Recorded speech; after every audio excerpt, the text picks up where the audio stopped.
ನೀವು ಭೂತಗಳ ಬಗ್ಗೆ ಮಾತನಾಡಿದಾಗ ಜನರು ಆತಂಕಕ್ಕೊಳಗಾಗುತ್ತಾರೆ, ಆದರೆ ನೀವು ಅವರೊಂದಿಗೆ ವಾಸಿಸುತ್ತಿದ್ದೀರಿ ಎಂದು ಹೇಳಿದಾಗ ಅವರು ಇನ್ನೂ ಹೆಚ್ಚು ಭಯಪಡುತ್ತಾರೆ.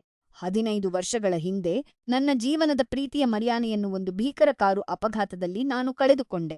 ನಾನು ಅವಳಿಗೆ ಹೇಳಿದ ಕೊನೆಯ ಮಾತು ಏನೆಂದರೆ, ಇವತ್ತಿಗೆ ಹೊರ ಹೋಗು, ನನಗೆ ಈಗ ನಿನ್ನನ್ನು ನೋಡಲು ಸಾಧ್ಯವಿಲ್ಲ. ಆ ತಪ್ಪಿತೀರ್ಮಾನದ ಭಾವನೆ ನನ್ನ ಎದೆಯ ಮೇಲೆ ಭಾರವಾದ ಶಿಲೆಯಂತೆ ಇತ್ತು. ನಂತರ ಮನೆಯಲ್ಲಿ ವಿಚಿತ್ರ ಘಟನೆಗಳು ಶುರುವಾದವು. ಆದರೆ ಅದು ಮರಿಯಾನಾಳಿರಲಿಲ್ಲ. ಯಾವುದೋ ದುಷ್ಟಶಕ್ತಿ ನನ್ ಅಪಾರ್ಟ್‌ಮೆಂಟ್‌ಗೆ ಪ್ರವೇಶಿಸಿತ್ತು. ಅದು ವಸ್ತುಗಳನ್ನು ಎಸೆಯುತ್ತಿತ್ತು, ನನ್ನ ಕಿವಿಯ ಬಳಿ ಉಸಿರಾಡುತ್ತಿತ್ತು. ಮತ್ತು ಒಂದು ರಾತ್ರಿ ಅದು ನನ್ನನ್ನು ಹಿಡಿದು ನೆಲದ ಮೇಲೆ ಎಳೆದುಕೊಂಡು ಹೋಗಿ ಒಂದು ಕತ್ತಲೆ ಕಪಟದ ಕದರದ ಬಳಿ ತಂದು ನಿಲ್ಲಿಸಿತು. ನಾನು ಭಯದಿಂದ ನಡುಗುತ್ತಿದ್ದೆ. ಅಲ್ಲಿಯವರೆಗೆ ನಾನು ಕಣ್ಣು ಮಿಟುಕಿಸದ ಎಲೆಕ್ಟ್ರಿಕ್ ನೀಲಿ ಕಣ್ಣುಗಳಿದ್ದ ಒಂದು ಬೀದಿಯ ಬೆಕ್ಕನ್ನು ಕಂಡೆ.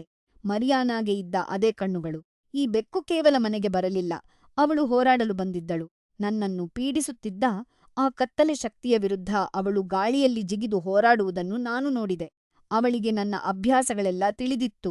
ಅವಳಿಗೆ ಆಲಿವ್ಸ್ ಎಂದರೆ ಆಗ್ರಹ. ಅವಳಿಗೆ ತಾಳ್ಮೆ ಇಲ್ಲದಿದ್ದಾಗ ತನ್ನ ಪಂಜದಿಂದ ಟ್ಯಾಪ್ ಮಾಡುತ್ತಿದ್ದಳು. ಅವಳಿಗೆ ರಿಯಾಲಿಟಿ ಟಿವಿ ಶೋಗಳೆಂದರೆ ತುಂಬಾ ಇಷ್ಟ. ಆದರೆ ಇಲ್ಲಿದೆ ಪ್ರಕೃತಿಯ ನಿಯಮಕ್ಕೆ ವಿರುದ್ಧವಾದ ವಿಷಯ. 15 ವರ್ಷಗಳಾಗಿವೆ. ನನ್ನ ಬೆಕ್ಕು ಒಂದು ದಿನವೂ ವಯಸ್ಸಾಗಿಲ್ಲ.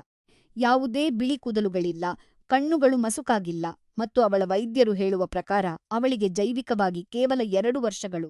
ನನ್ನ ಮೃತ ಪ್ರೆಮಕಕ್ಕೆ ಪರಲೋಕಕ್ಕೆ ಹೋಗಲಿಲ್ಲ.